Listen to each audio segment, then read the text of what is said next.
Now, I would like to move on to the keynote speech.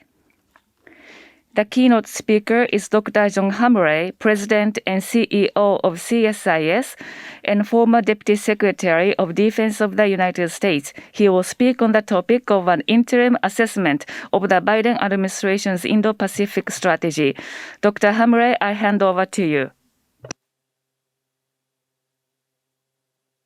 And good morning to all of my friends in Tokyo. My name is John Hamre. I am the president of the Center for Strategic and International Studies, and we're very proud to have this 19th NIKKEI CSIS Symposium, and I want to say thank you.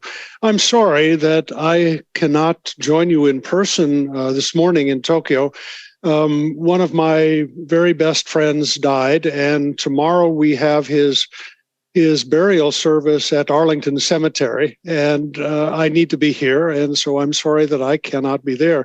I've attended every one of the symposiums we've had over 19 years, and so I'm very sorry that I can't be there, but I hope you all understand why that's the case, and my apologies. Before I begin, I would like to express my great admiration and thanks to the leadership of Nikkei, to Nikkei Chairman Okada-san, to President Haseba-san. These are great men and great leaders. I had the opportunity to meet with both of them in September when I was in Tokyo. And we're very proud to have this partnership with Nikkei. I'm a great believer in loyalty, and I will always be loyal to my friends, especially Nikkei. The topic this year is our symposium is the order building in the Indo-Pacific and the role of the United States and Japan. There's no more important topic in my mind than this. The war in Ukraine is more urgent and it's more dramatic every day, but the strategic framework of the future of Asia is what's most important, and that is now what Japan and the United States will be building together. First, I also want to say thank you to all of the speakers who are participating in this symposium today. These are my best friends, and I admire them so much. I'm going to listen carefully to their presentations, even though it'll be late in the night here in Washington. These are wonderful intellects, and I know I'll learn from them. And I want to thank all of you for being there. It's terrific that you took the time and were able to go.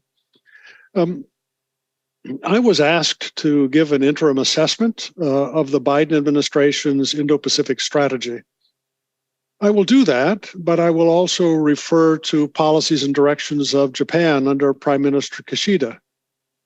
We highly appreciate Prime Minister Kishida's leadership, and it is important to note the things that we are doing together and some things we need to do together, but we need to do them better.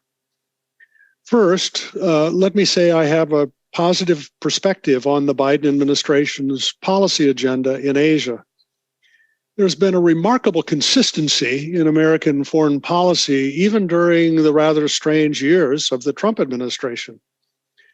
Two fundamental policy decisions, one by President Obama and one by President Trump, created the foundation for America's policy and President Biden's approach to Asia. First, back in the year 2011, 2012, President Obama undertook a major policy review of American foreign policies and security policy commitments. It resulted in the famous Pivot to Asia speech. Now, there's been some criticism about the pivot, that it didn't do anything, but there's something very fundamental about President Obama's policy position. For the first time in American history, we said that Asia, not Europe, Asia was our highest priority. Because of our historic ties to Europe, we had always put Europe policies first in the past. But President Obama recognized that Asia is now the center of gravity, both for global economics and for global geopolitics. The second foundation policy was undertaken during the Trump administration. It was really led by then Secretary of Defense James Mattis. Secretary Mattis shifted American defense planning away from terrorism and back to great power competition. General Mattis said that our highest priority is to prepare to deter China.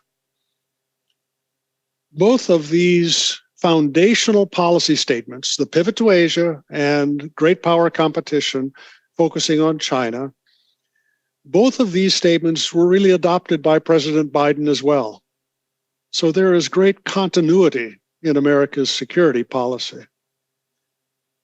President Biden has, however, brought greater focus on a constructive Indo-Pacific strategy. Now, Japan deserves great credit for creating this concept of the Asia-Pacific. Former Prime Minister Abe Shinzo, and we all are just deeply shocked and saddened by his assassination. Prime Minister Abe created the concept of a wide Indo-Pacific focus. Japan is fully America's partner in building a strong Indo-Pacific community. President Biden deserves great credit for focusing on strengthening the so-called Quad, the four great democracies of the Indo-Pacific region: Japan, Australia, India, and the United States. I want to take just a minute to share with the audience the crucial nature of the Quad. Some people think the Quad is the starting point for something like NATO in the Pacific. I don't think that's the case, and I don't think that should be our goal. NATO is a very strong alliance, and we see the strength of it today. NATO is the backbone for the response that America and Europe are using to help Ukraine defend itself against Russian aggression. Even though Ukraine is not a member of NATO, we know that Russia's war against Ukraine is a war against democracy and freedom in Europe. NATO has to help Ukraine defend itself. And I should say here, I'm very proud and grateful to Japan and to the Kishida government for standing so strongly with Ukraine against Russian aggression. I'm personally very grateful for this leadership. NATO is a strong alliance, but it is strong only in one dimension: deterring war with Russia. NATO is not a strong structure when it comes to other security problems in Europe, such as terrorism or migration problems from North Africa. NATO is not strong concerning those problems. NATO is like a fabric where the weave of the fabric goes only in one direction. If the pressure comes the right way, the fabric is strong. If the pressure comes in a different way, the NATO fabric is not strong. I want the audience to think about the Quad in terms of weaving a fabric of deterrence and mutual assurance. We don't want this fabric to be strong in only one direction. We want a fabric that is strong in many directions, can handle many problems of a different nature. The Quad is the starting point for weaving together this multidimensional fabric of deterrence and mutual assurance. America has a strong network of partners in Asia, but Japan has an equally strong network, and it includes countries where America does not have strong ties. Australia has a network. India has a network. Each member of the Quad brings to the table its own strong networks. The Quad is an effort to weave those various networks together along shared principles. There is no automatic response for the Quad in the face of a challenge, but each of these four countries brings a network together that can become a fabric of deterrence that is strong in many directions. I give great credit to the Biden administration to recognizing this and putting a priority on strengthening the Quad. Where I fault the Biden administration is on their weak policy concerning trade.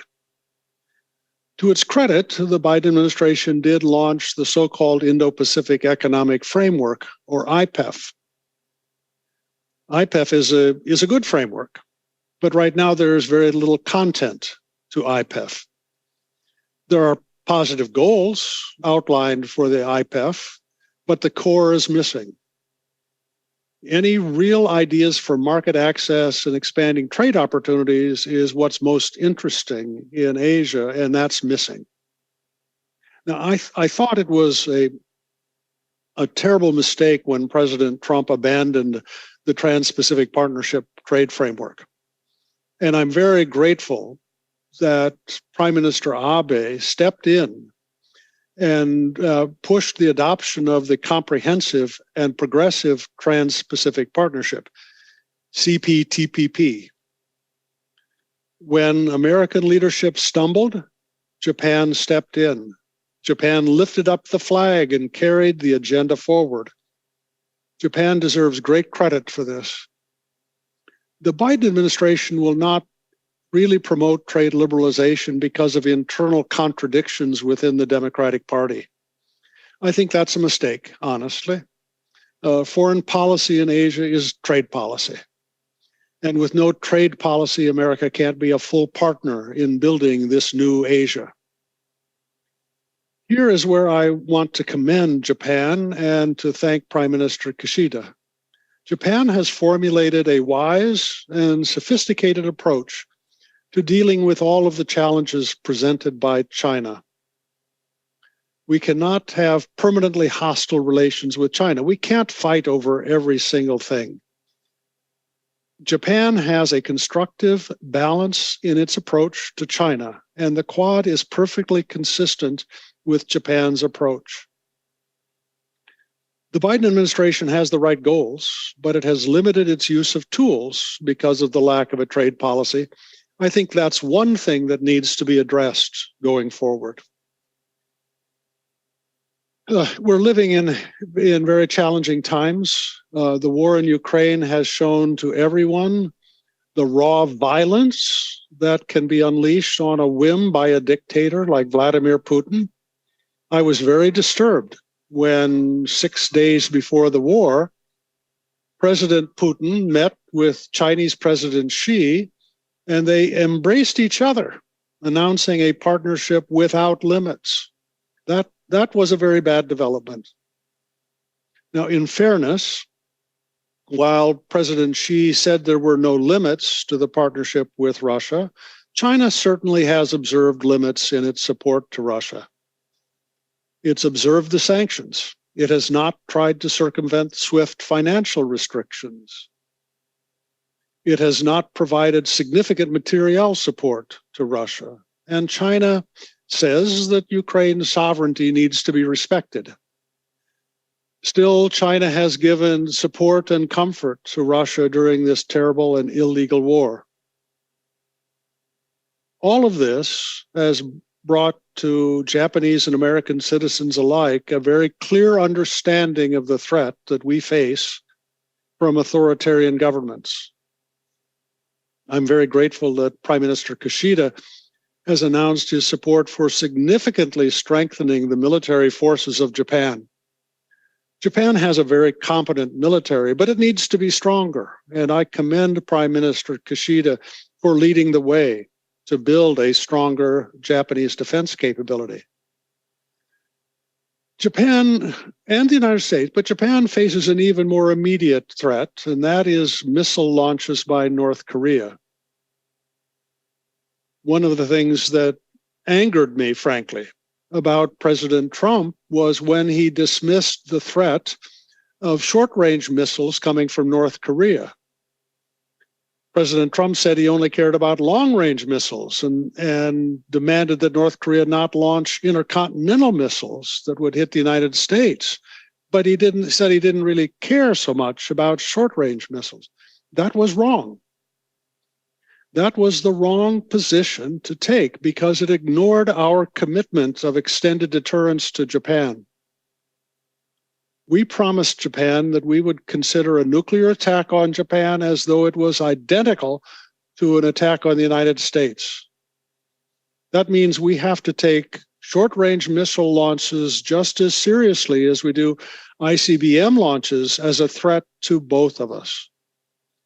Any missile launch that threatens Japan must be seen as a threat to the United States as well. I know from many conversations with Japanese friends in both government and in the private sector positions that there's a deep questioning about America's credibility concerning extended deterrence. A Japanese member of the Diet earlier this summer confronted me. He said, look, we see what you're doing in Ukraine. You're helping Ukraine, but you're trying to avoid a direct fight with Russia because you're afraid of nuclear war. That makes us very uncertain about your commitment to defend us from nuclear intimidation. Well, I could argue that Ukraine is not a member of NATO, but the reality is that Japanese leaders are questioning whether America's commitment of extended deterrence against nuclear attack is credible. This is a significant and serious issue that the Biden administration needs to address. We need to have an open conversation with Japanese leaders about our promise to defend Japan against nuclear threats. I think we're going to have to take more specific, concrete steps to rebuild confidence in Japan. And I also would say our partner in Korea, too. We need to take concrete steps to rebuild our credibility as a nuclear partner to Japan and to Korea. I know that the Biden administration is aware of this and they're very sensitive to it, and I know how they feel about it, but we now need to place a higher priority on this during the next 2 years to rebuild credibility as a nuclear partner. So let me wrap up with just a few summary comments. How is the Biden administration doing in building a durable new order in the Indo-Pacific? First, I think the framework is in place. And Japan and America understand the problem in the same way, and we share a framework to deal with it. We see the world the same way. The Quad is a key element of this strategy, and we need to strengthen it. Japan's decision to build a stronger military is a key element of strengthening the Indo-Pacific strategy. America has two problems it must address: the lack of a coherent trade policy to fit into the Indo-Pacific economic framework, and the need to rebuild confidence in Japan about our commitment to Japanese defense to deter nuclear attacks. Let me conclude by reflecting back on the 19 years we have had the NIKKEI CSIS Symposium. When we started these sessions 19 years ago, Japan was still a hesitant partner. But now Japan is fully our partner. The old metaphor of a big brother, little brother relationship, that's gone. We are now equal brothers in the shared challenge of providing a safe, secure, and prosperous future for our citizens and for the world. Again, I want to thank NIKKEI, Okada-san, Hasebe-san, the remarkable leadership team and the folks at NIKKEI for supporting this annual conference. I promise you I will be there next year when we have the 20th symposium. And I want to thank all of you for listening to me today. Thank you.